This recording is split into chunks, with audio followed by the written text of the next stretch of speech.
Pemirsa, Direktorat Reserse Cyber Reskrim Polda Bali saat ini masih menyelidiki dugaan kasus penipuan atau penggelapan berkedok investasi properti di Lombok yang menimbulkan kerugian hingga puluhan miliar rupiah.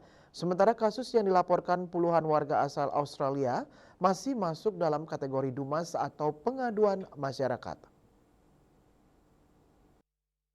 Menurut Kasubid Penmas Bidang Humas Polda Bali AKBP Rina Isriana Dewi atas seizin Kabid Humas Polda Bali, Kombes Arya Sandi saat dikonfirmasi membenarkan adanya laporan tersebut.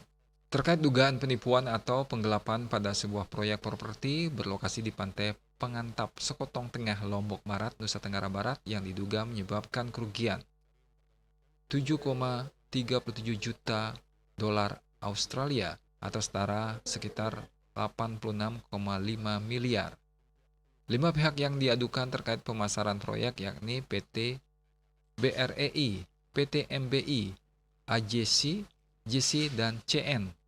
Ditambahkan Rina Isriana Dewi, penanganan masih tahap penyelidikan oleh Direktorat Reserse Cyber Polda Bali dan laporannya masuk dalam kategori Dumas. Penyidik telah memeriksa 4 orang, diantaranya 3 orang korban dan 1 pelapor. And we're going to continue to support this case financially and with our time. We're heavily invested into this until we see the results, until we see the clients satisfied. And they're not our clients, but we were there along the journey and we're here to support them until the very end. Sementara itu, melalui kuasa hukumnya, Komang Aris Sumartawan, PT BREI, dengan tegas menolak tuduhan tersebut dan membantahnya. Kliennya, CM, tidak pernah berniat merugikan investor manapun.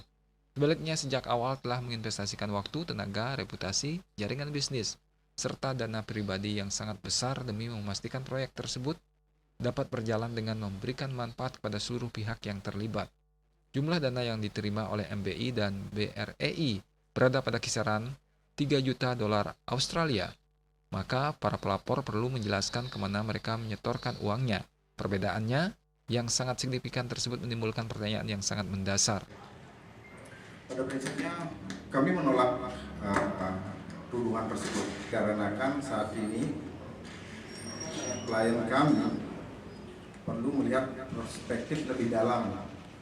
Nah, kalau didalilkan kerugian itu sebesar 10 juta dolar, sedangkan klien kami hanya menerima 3 juta dolar.